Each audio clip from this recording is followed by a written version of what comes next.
Good evening, and welcome to the Free Library of Philadelphia.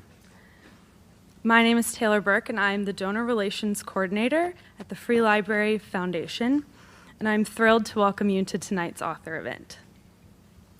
While the City of Philadelphia provides public funds for the operation of the Free Library of Philadelphia, it's private donations to the Free Library Foundation that position the library to be responsive to the ever-changing needs of our communities and make programs like tonight's author event possible. Now, it is my pleasure to introduce our guests to the stage. Stephanie Land is the author of the bestseller Maid, a memoir that was the inspiration for a popular and critically acclaimed Netflix series of the same name. I have read and watched both and loved them. Focusing on social and economic justice and parenting under the poverty line, Land's writing has been featured in numerous media outlets, including The New York Times, The Guardian, and The Washington Post. Picking up where Maid left off, Land's new book, Class, follows her journey through college and into her writing career as she addresses the intricacies of the student loan system, financial burdens, and the judgments of her professors and peers. Joining Land on the stage is Errin Haines, a founding mother and editor-at-large for The 19th, a nonprofit, nonpartisan newsroom covering the intersection of women, politics, and policy, and an MSNBC contributor. Errin is an award-winning political journalist focused on issues of race, gender, and politics, and was previously the Associated Press's national writer on race and ethnicity. We are so pleased to have them with us this evening. Please join me in welcoming Stephanie Land and Errin Haines to the Free Library of Philadelphia. Good evening, everybody. Good evening, Stephanie. Hi. Well, I am really excited to be having this conversation, really excited about this book. Congratulations to you. Let's just get right into the conversation. We're going to talk up here for a little while, and then we're going to have some time at the end for questions for you all. So just, keep those in mind as we go along. So let's just get right into it. Stephanie, Class, congratulations again. Thank you. This book, which builds on, your first book, Maid, but then also is actually the story that you originally wanted to tell. It's about a lot of the things that society says that people like you don't deserve. Joy, sex, dreams, yes. Right? Yes. I mean, why as a society have we decided that people struggling with poverty are not deserving of nice things? Boy, I could talk all night about that. I think,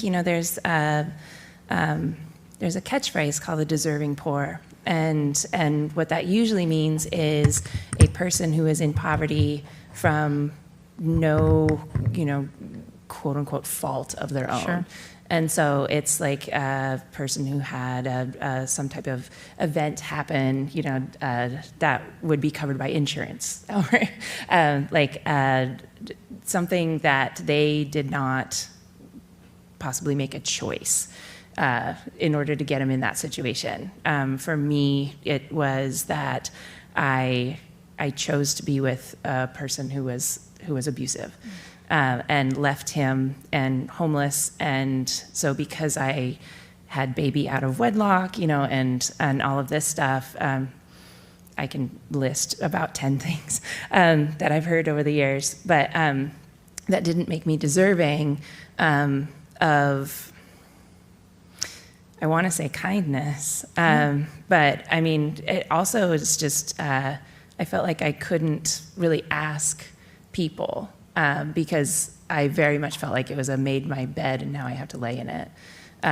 Or that was kind of the feeling that surrounded me a lot of the time, just from the conversations that surrounded me about people who were in poverty. And so, the deserving poor, those are the Oliver Twist, type of characters, the very,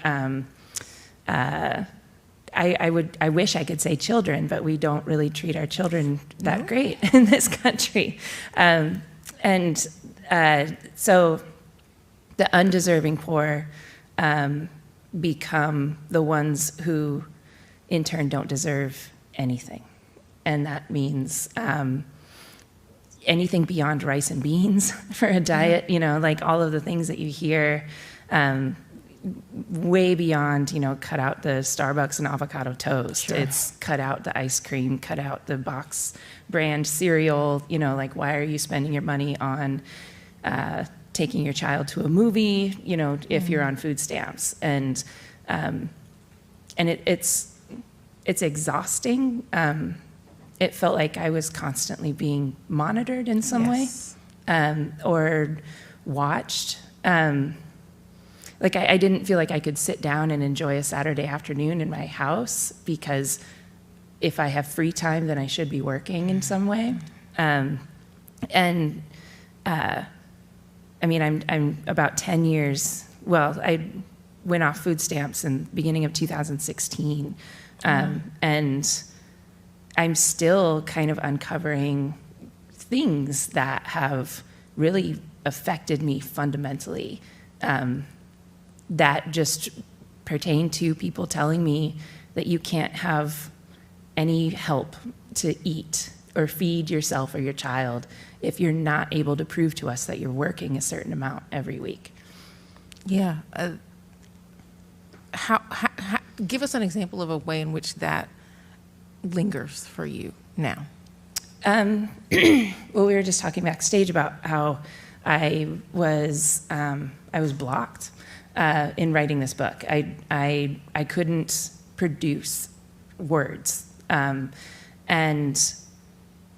I had so much of a self-shaming narrative. A lot of it was, look at you, you're in this privileged position now. Like, I wrote Maid in low-income housing. I was still a single mom, and managed to write a whole book in that situation. And now I had, the husband. I had just bought a home. All of this, and I had space. And I couldn't write, and I felt like I had lost my value as a human being because I wasn't able to work, and that that took a while, for me to work through, and I realized it was because for so long my value to society was how much I was able to work, because I had to constantly prove that I was working, and that was how I ate. Yeah. And when you withhold food from someone because they're not working enough, that really, I don't think I'm ever going to get past feeling like I had lost all of my dignity as a human being because I wasn't able to put in the hours. Yeah. Yeah. Well, it seemed like we had this moment that we have just come through, maybe still are coming through, the pandemic, that really exposed a lot of the vast inequality that was already here in our country, obviously. But I wonder how you think about that moment, how you think about class differently than you were when you were living through this story, and then when you decided to tell this story. How has the pandemic really shaped your relationship to class? Well, I mentioned that I purchased a house. I took out a giant loan. Sure. You are purchasing. Yes. I signed a dotted line that says I can live in this house, and I really struggled with that. I actually said to my therapist one day that I was turning into a person that I used to hate, because it's by East Coast standards, it's a pretty big place, but West Coast, it's small, and it's nice. It's a place that I would have cleaned, and for money, and that was hard. I felt like I I had bounced up to this level of society in this class that was no longer my community. And because I had always been service industry, I had always had 2 or 3 jobs, my family was middle class because you used to be able to be in the middle class and live in the suburbs but it was blue collar worker type of family and it just felt so weird to have this space and have this home. I felt like it made me kind of soft, and I really struggled with it for a long time, and so in writing the book, I felt like I had kind of lost touch with the part of me and who I was during that time, and I have another reference to my therapist, and she helped me. Shout out to therapy. Yes. I kept saying, like, I need to get the badass back. Like, I need to be a badass again. Yes. Like, how am I going to do this? How can I get in touch with this person who I used to be? And so it was difficult that way until I started writing it and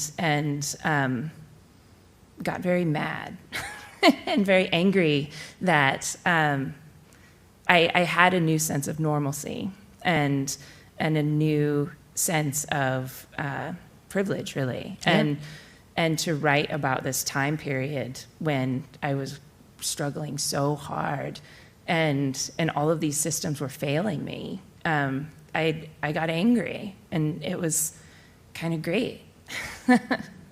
Right, but also not allowed because you are a woman after all. Yes. Yeah. So, Yes. I mean, I also just wonder what do you feel like we have learned as a country, and what do you feel like we have forgotten as a country since the pandemic about poverty and about inequality? Because I feel like clearly we were able to make certain choices in the pandemic. People were essential workers once upon a time in the pandemic. It feels like we're a long way away from that already. Yeah, I've been talking to audiences and to people and writing about poverty for quite a while. 2014. It's been 9 years. And I actually felt hope at the beginning of the pandemic. Like, Biden tweeted, like, wow, I didn't realize that people don't have paid sick days. And just like, and it was just all along, like, the news was people who could not go to work in the restaurant industry and could not pay their rent.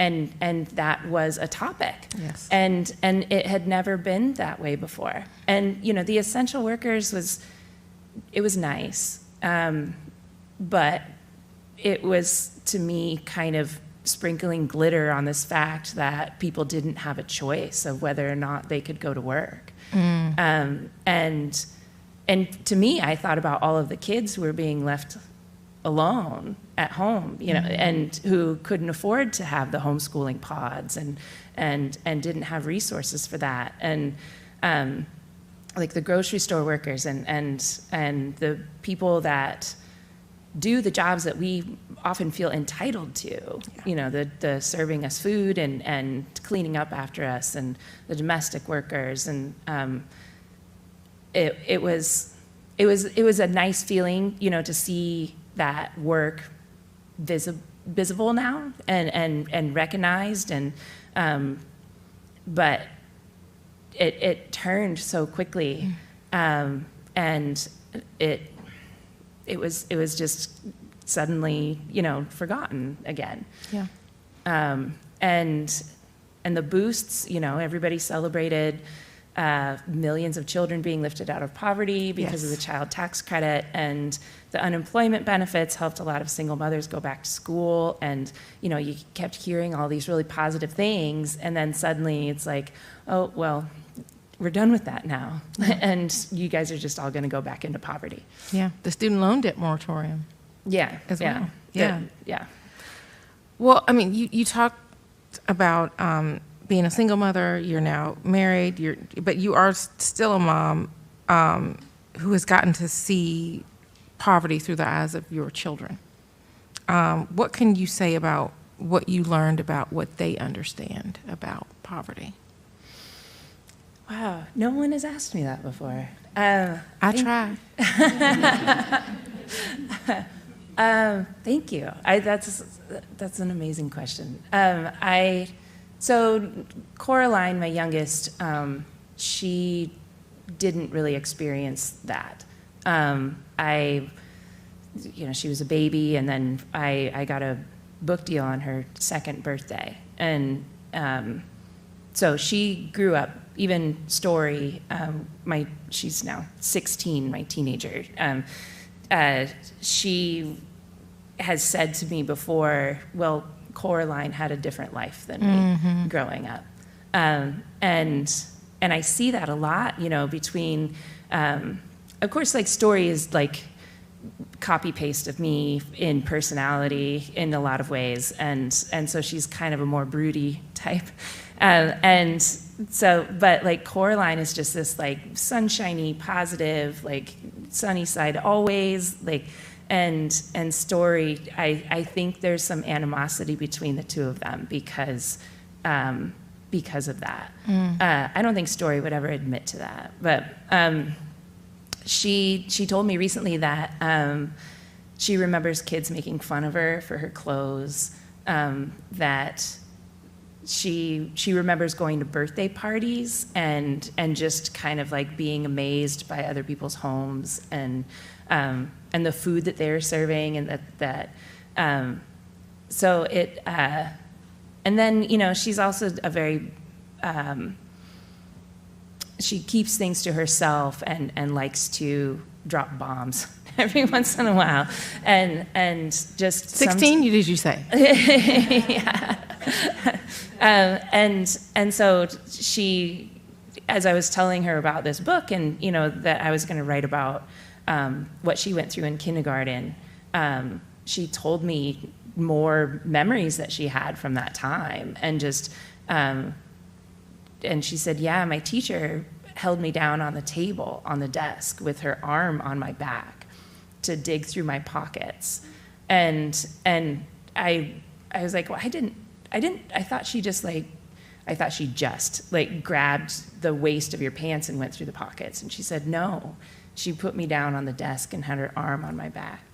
And it's just like, I don't know what I would have done if I had known, but at the same time, it would have been nice to have been informed of, not just like from the school. I mean, because the school was informing me of other things constantly of her behavior, but like, I don't know, just as a mother, your heart breaks. Absolutely. when they tell you something that happened 15 years, 10 years ago. Were you surprised, as you were going through this book and she's kind of sharing these memories with you about how much she did remember? Not really. She read my first book, Maid, and her memory was pretty spotty. She was 3, sure. 4. She remembers the cat that I didn't include in the book. She's very the upset. erasure. Like, I can't believe you didn't put Bob. And the Bob stuffed erasure. animals. But this book, she really did remember a lot of it, and so I didn't necessarily like interview her, but like I wanted to feel out things that she might not want me to include, pretty much, because I would never want to write something that would deeply embarrass her. Yes. So we had a lot of conversations, and it was kind of surprising how much she remembers. Although maybe not, because like I said, she's copy-paste, and I remember everything about kindergarten, and so maybe it's not unusual. But I think it was, like I said, heartbreaking, but also just weird that she would pick up on being made fun of for how she looked so much. Yeah. Well, you often say that you are not a journalist, although I don't know. Nor is that, you say that's not your approach to writing. But today I'm waving a magic wand. You are now in charge of the news. How should the media cover poverty better? And what would you say is one thing, the main thing that we get wrong that we should stop doing right now? Oh, goodness. I know, just one, I know. They don't say the word poverty. They don't say homeless people. I mean, they will say people experiencing homelessness, and there is no starkness, and if it is, it's in a poverty porn type of way. It is, let's find the most palatable poor person. You know, I am one of those, and let's Deserving poor. Deserving, like it's. I speak for a lot of nonprofits, and they'll put up a video, you know, before I come on stage to speak, and if it's a single mom, she's a recovering drug addict, she's, you know, going to school and like working her way through, and usually white and adorable children, and it's just this copy paste type of person, but that's not reality. I mean, the people in poverty are the people that you're sitting next to in school, and the people that you're standing next to on the street. But when people think of poverty, they think of the homeless person who is sleeping on the street, when that is just a visual of the bigger problem. And that is that, I mean, pre-pandemic, people were $400 away from losing their home. And then the pandemic began. It was just like we watched that happen. And so for the news, you know, I appreciate it when people mention that states will take block grants that are meant for TANF.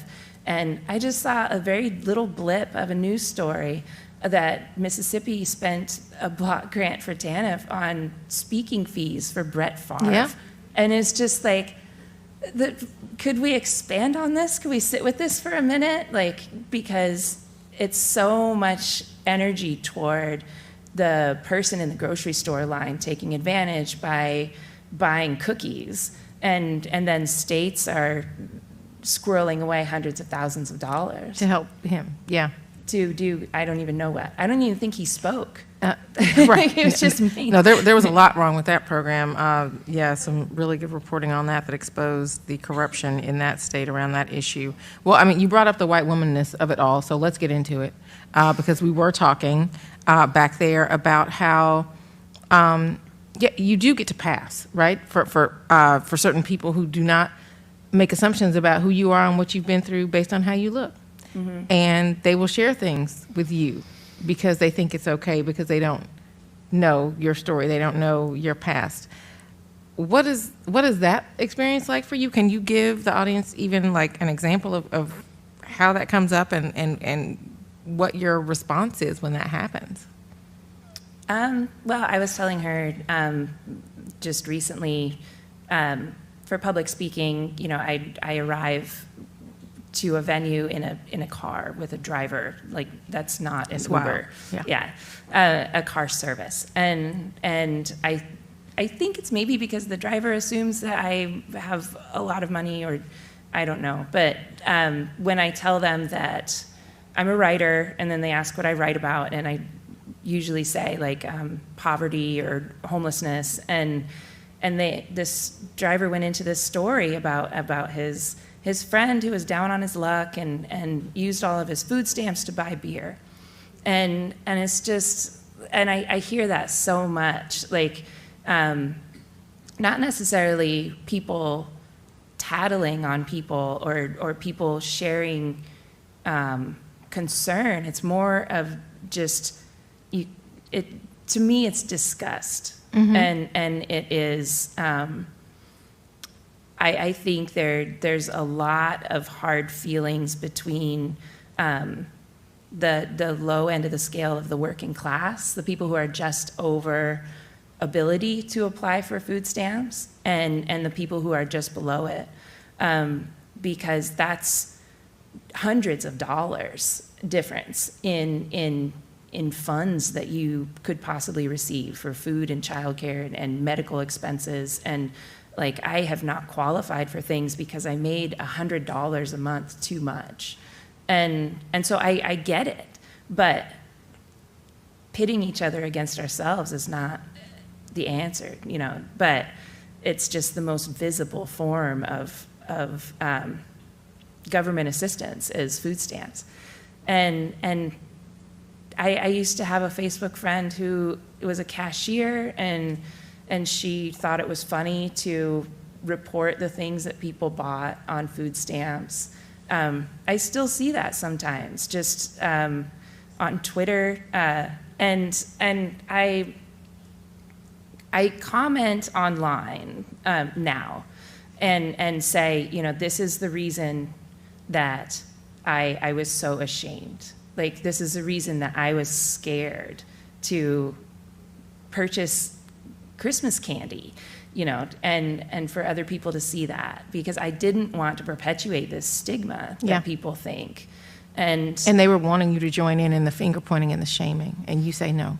Like, I'm actually going to be in community with these folks and shame you for calling these people out. Yeah. I do that now in the situation with the driver. It's just kind of like, need to get to my destination also. Yes, understand. Let's say our goodbyes. Well, look, exactly. Well, look, you mentioned a driver, but like, hello, please read this. This is not a Cinderella story. Cinderella does not have student loans. So, I mean, you have had success as a writer, but it has not made you a wealthy person. I mean, I hear you even talking about that now. Like, what is your reality now in terms of class? What's your relationship now to class? And how do things like debt kind of contribute to your mobility in our society? Even as you've achieved this goal of becoming a writer, you went back to school. But yeah, that doesn't mean that your circumstances are certainly different. You certainly have a certain level of privilege now, but it is not a fairy tale. This is not a happy ending type story, and nor was Maid. Right. I had the biggest type of success that any writer I've known can have in the fall of 2020, and it was just having an amount of money that to me seemed it didn't seem real. It was so uncomfortable that like I just kept buying friends presents. I kept my one friend was going through breast cancer, and I kept sending her Jenny's ice cream. Yes. I'm sure she kind of hates me. Or Jenny's ice cream. Yeah. And just I kept donating. I kept I couldn't give it away enough. And I don't know if it's survivor's guilt or just this feeling of like I don't know what to do with this, and nobody is here to help me with it. Like, you can talk to a financial advisor or whatever, but like they don't really speak your language at all. And they're also talking to you about wealth, not about what you're talking about. Yeah. Right. Like I can't say like, well, I have a pretty traumatic experience with money for most of my life. Like I really don't know what to do with this. And so it has been difficult to keep it to myself because I end up donating to the point where I over-donate. And so now it's like I have to kind of force myself to be realistic. Like every paycheck, like 70% of the money is going to go to other people in some way, either commissions, taxes, employees, and it's just it's still not a job that I can budget for. and it's still not a job that offers benefits. It's really hard for me to get up and speak, and I'm talking about this time in my life when I couldn't have a sick day, and I'm like actively coughing and sneezing, and I'm still in that position where it's I'm paid better, and I have a much higher level of, I guess, respect with my job, but it's still something that I cannot say no to. Like, I don't turn work down. Ever. I work myself to the emergency room. I actually worked myself to the emergency room in Philadelphia in 2022. Wow. So I think, there's just this feeling of I never know if this is going to last. I don't think I can trust it. I don't really know what's happening. It's just this like really bewildering feeling. And so I don't know anyone who has like a really healthy relationship with finances, or I guess people don't really talk about it either. Yes. But yeah, I'm still somewhat desperately trying to reach a level of security, not just with my job, but financially and otherwise. And I don't know what that's going to take, just to feel even housing secure, because once things drop out from underneath you and it takes you 10 years to get it back, it's that feeling doesn't leave. Yeah. No. Yeah, it's over your shoulder all the time. Well, you are in Philadelphia, which, again, this year has the unfortunate distinction of being the poorest big city in America. And I want to ask you, for Philadelphians who may buy or read this book, what is your message to them?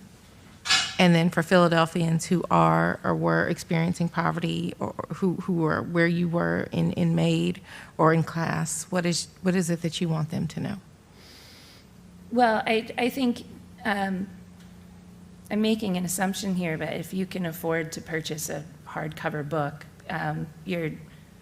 I couldn't afford that when I was in this place. So I would just hope that my story creates a feeling of empathy and grows to compassion. My favorite people to hear from are the ones who say, I leave much bigger tips now. I am an elementary school teacher, and I see the kids in my classroom differently. One lady just on Twitter, I think it was yesterday, commented that she's going to start putting on her syllabus that children are always welcome in her classroom in college. And it's just like these little changes of compassion, really. And so I would hope, I've always set out to break down the stigmas that surround especially poor single moms, because mothers in general have such a hard time in this country. And then you take a poor single mom, and it's horrible. But for the people, I love it when libraries have multiple copies of my book. I love it I love it when I see free copies of my book in little libraries. And because it makes it accessible. We write so that we don't feel alone, and that was why I wrote it, because there was a time in my life that I was desperately alone and isolated, and I needed a story that I could see myself in.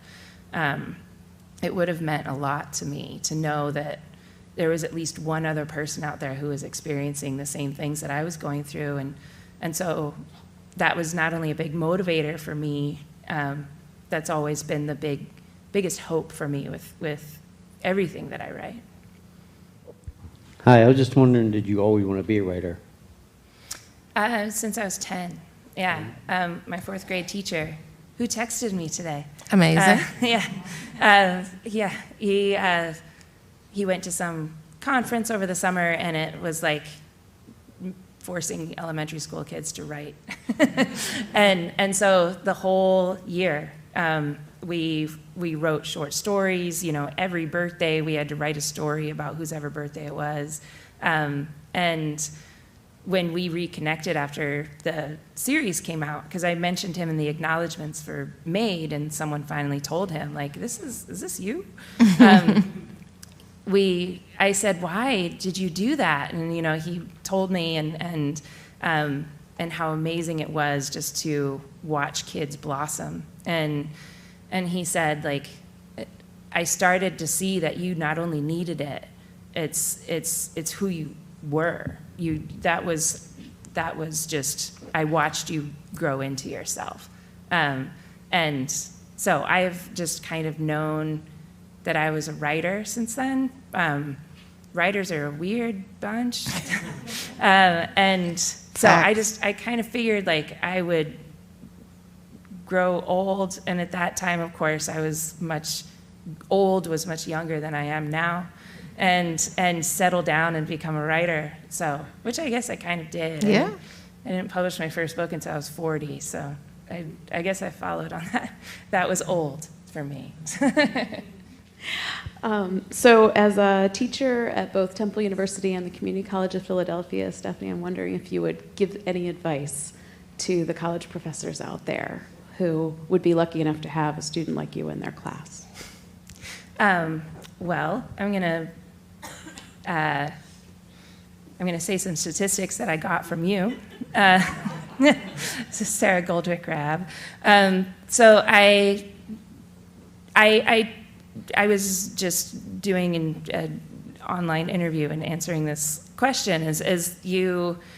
I think the more you can imagine the kids in your classroom in a way that is realistic, if you start to think in just numbers, and I don't usually talk statistics, but I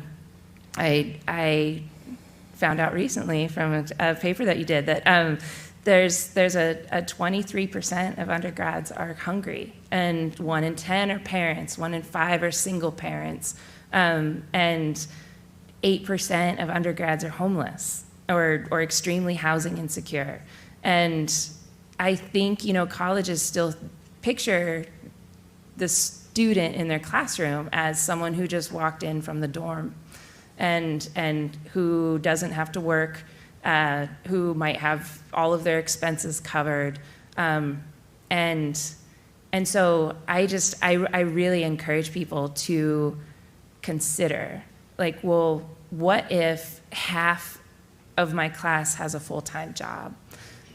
What could I do for them? Like, what could I do for people who cannot afford this $200 book about math that is likely not even for their actual degree, and is just a core class that they're kind of forced to take?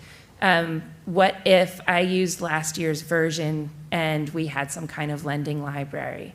What if I encouraged people to mentor incoming freshmen and just walk them around campus and show them around? What if I brought up the need for a food pantry or clothing pantry or daycare exchange or childcare exchange? And I think people really do want to help, but they think about the really big stuff first, and then it gets really overwhelming and nobody does anything. But I mean, just tiny little things are what keep people out of the classroom, or is the reason why people stop going. For first-gen students, it's sometimes a winter coat. They can't afford to have a winter coat, and so they go back home because they're too embarrassed. And it's just the smallest things, and the smallest things that can mean a lot to someone, and create a more successful, supportive environment for them. You talked a little bit about how the trauma and the imposition of society's norms on you when you were in poverty, how difficult it was to overcome that even when you were able to make money from your writing. So, and how you've maybe carried some of that, trauma forward. And even though in society they tell us all about, upward mobility and we're such a, classless society, and, you can do anything in this country if you, pull yourself up by your bootstraps and all those things, you're suggesting that it's not really, that way. So my question is, what are you doing, or what can you do, or what can other people do to avoid passing that on to their children? Even because I know, your older daughter has now passed from one situation to another. Story, I don't really talk about what my kids have gone through as they've grown. But Story, for a while, really struggled with food. I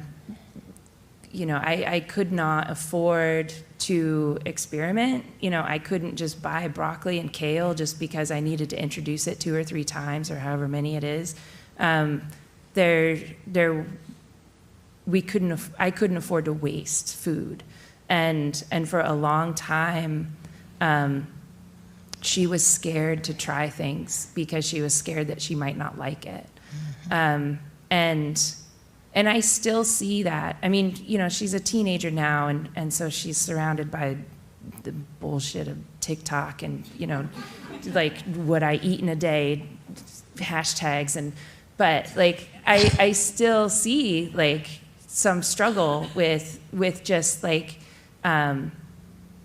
eating just for the sake of eating, or enjoying things, or really being in the moment with food. And I might be projecting some things onto her, but it's one thing that I've really watched. And Story has also had an amazing therapist for years, and I've always had that available to her if and when I could afford it. But I also had just other adults in her life that she could talk to. A lot of that was because I was estranged from my family, and she didn't have aunts and uncles and grandparents and stuff. So I enrolled her in the Big Brothers Big Sister program. I made sure that there were people other than me who were showing up for her. Not only because I knew that there were things that she couldn't talk to with me, but there are just other perspectives that she needed. And so as much as I could, I tried to, I wanted her to feel supported by her community. And that was a lot of, my feeling of being isolated and not having that myself. I really wanted that for her. And so, I don't know, I think the term trauma informed is becoming more and more mainstream. The pandemic did bring out a lot of openness about mental illness and anxiety and depression, and I think, the more that we talk about it, then the less we'll feel ashamed about it. So that, is something that you can do for any generation and children that are not living in your home. So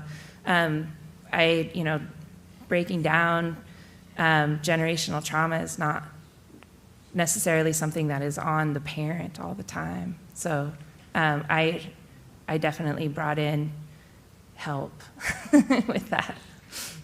Hi. As the daughter of a poor single mom and a mom myself, I understand that there's a lot of daily struggles that you have to go through. And I'm curious what your thought process is, or how you give yourself permission to get through your daily struggles, but also to have a creative life and to make art at the same time. Boy, when I had eventually written enough words and got paid enough by them when I was freelancing, I had a low-income housing apartment, which to say this number now is just insane, but it was $430 a month for a 2-bedroom, 600 square foot, and it wasn't based on my income. Like, it was just, that's how much it was going to be. And so I was able to write. And when I could first afford daycare, like just 3 days a week, there's so much of writing that is just thinking and administrative work. And I had such a hard time with feeling like I wasn't actually working. I still kind of struggle with that. Like, I'm reading somebody else's book that, it's part of my job, but it still feels, extravagant in some way. So, like, just sit and read a book, but it's part of being a writer. And so, as far as finding time, I would give myself 10 minutes, and I kept an online blog for a long time. I wrote constantly growing up. I had, the journals that I don't want anybody to read until I'm not alive anymore.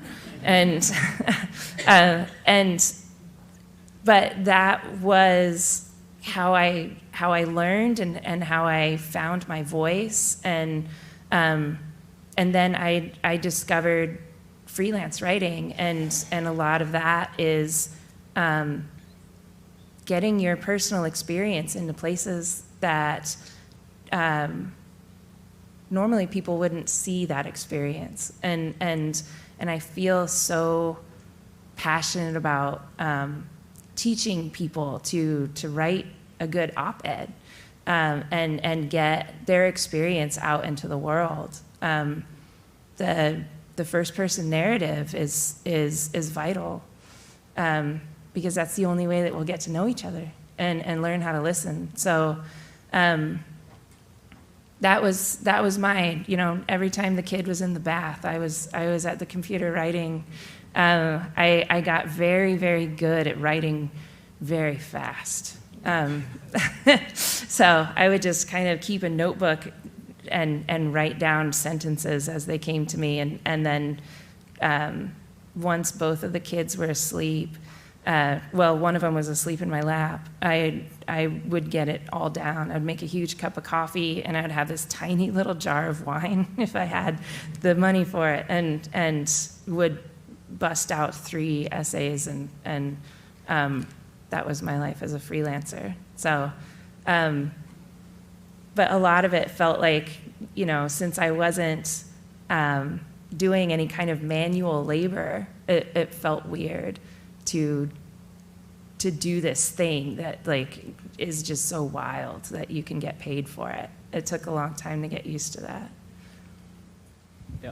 I wonder if you have any ideas how to eliminate poverty in this country? Eliminating it? Yeah. We're going to end poverty tonight. Let's go. So let's go.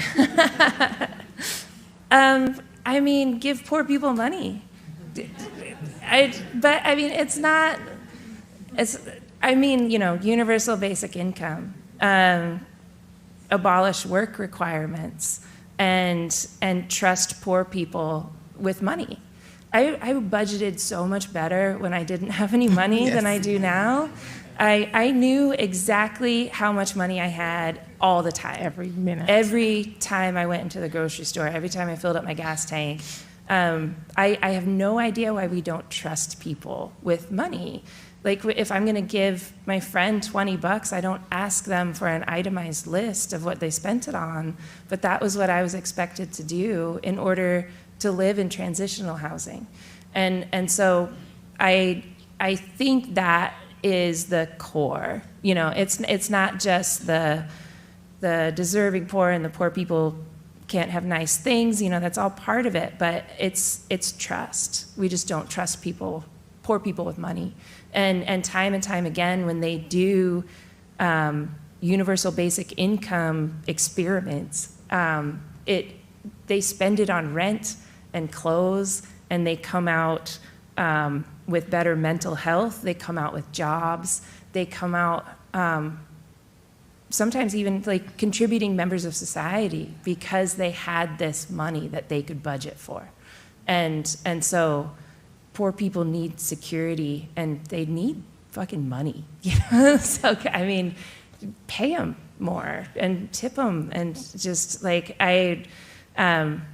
the most generous people I know are the people who don't have anything. And I think that says a lot about this country in general. So I guess I'll leave it with that. Yeah. Thank you, Stephanie.